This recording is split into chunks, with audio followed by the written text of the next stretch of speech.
Welcome back to the Deep Dive. Today we're looking at a really interesting shift in improving large language models. We're not talking about, those massive, costly training runs or fiddling with billions of parameters.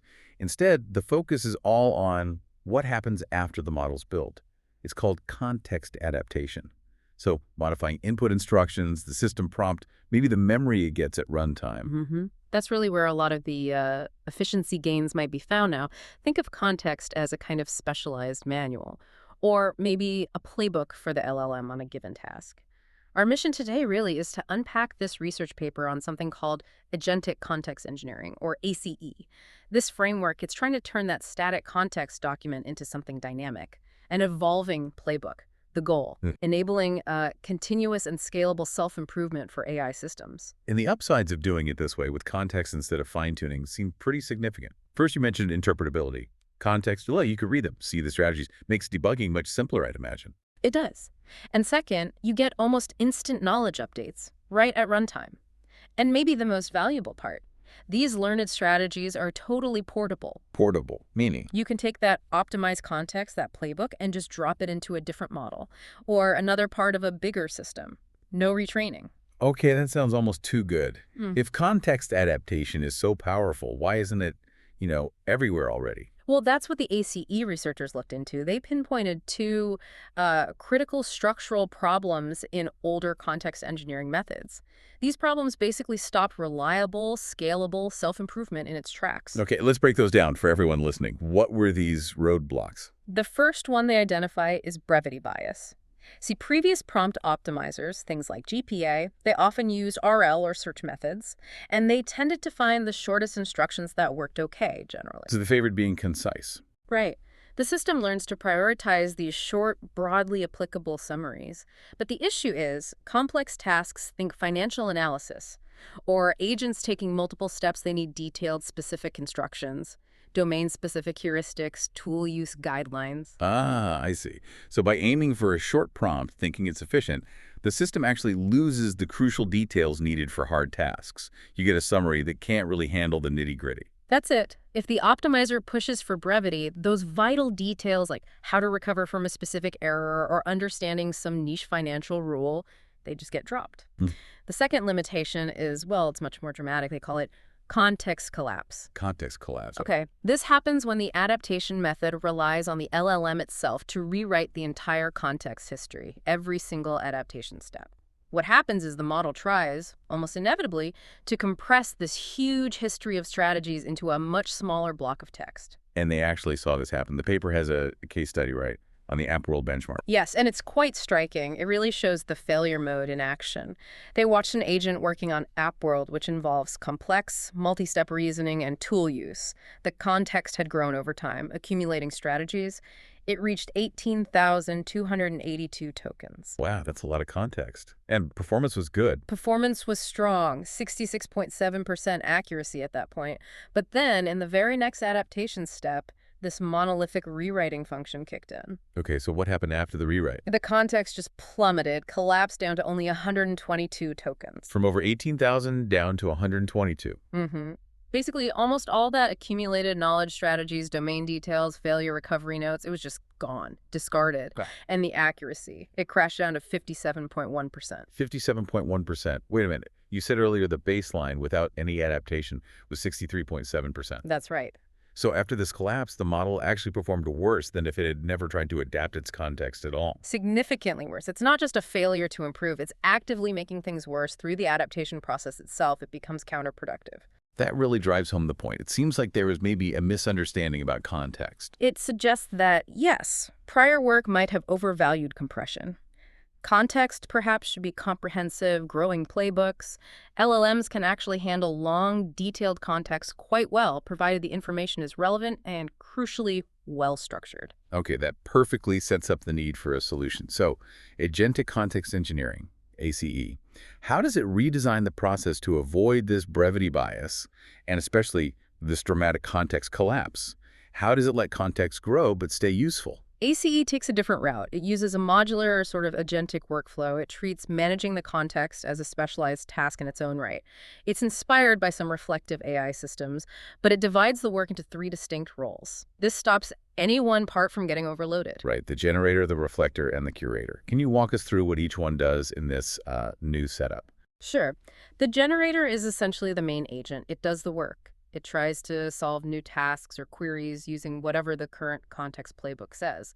It produces the reasoning steps, the actions. Okay, standard agent behavior, then the reflector. The reflector acts like a critic or an analyst. It observes what the generator did, success, failure, maybe it struggled, and it performs a critique. It takes those raw execution logs and tries to distill them into concrete, usable insights like this strategy worked well here, or this type of error keeps happening. And then the curator. This seems like the key piece for avoiding that collapse problem. It is. The curator takes those insights from the reflector and integrates them. And this is the core innovation. It uses incremental delta updates. No more monolithic rewrites. How does that work exactly? What's a delta update? Instead of thinking of context as one big text blob, ACE treats it as a structured list, like a collection of itemized bullet points. Each bullet might be a reusable strategy or a definition of a key concept or a note about a common failure. So rather than asking the LLM to summarize that massive 18,000 token manual we talked about, The curator just deals with small changes. It integrates what they call compact delta contexts. These are just small sets of new candidate bullet points or maybe updates to existing ones, and it applies them locally only to the relevant parts of the structured list. so the vast majority of the historical context remains untouched. That's the idea. Past knowledge is preserved. And importantly, this is much, much faster. Less computation, lower latency, because you're not reprocessing everything constantly. Okay, that handles growth without collapse. But what about the opposite problem? How does ACE stop the playbook from just becoming a huge, bloated, redundant mess over time? That's managed by something they call the grow and refine mechanism. It's about balancing adding new knowledge with keeping things tidy. So new useful bullets get appended. That maintains comprehensiveness. But existing bullets can also be updated. For instance, the curator might keep track internally of how often a strategy was helpful or harmful recently. It could increment counters. And refinement, does it prune things? It uses semantic embeddings, basically understanding the meaning of the bullets, to actively look for duplicates or very similar strategies. If it finds redundancy, items might be merged or flagged to prevent the context from getting cluttered with variations of the same idea. This whole approach, incremental, structured, reflective, it sounds very logical, but does it actually deliver? What were the performance results on tough benchmarks? They were quite consistent, actually, across two main types of applications, agents and specialized domain tasks. For agent benchmarks, they focus heavily on AppWorld. That's seen as a good test for multi-step reasoning, using tools, that sort of thing. And ACE showed an average gain of 10.6% over some strong baseline methods. So an improvement. But there was another finding related to supervision that seemed quite important, something about React. Yes, that was quite interesting. ACE achieved an average improvement of 14.8% over the basic React approach without needing any labeled supervision.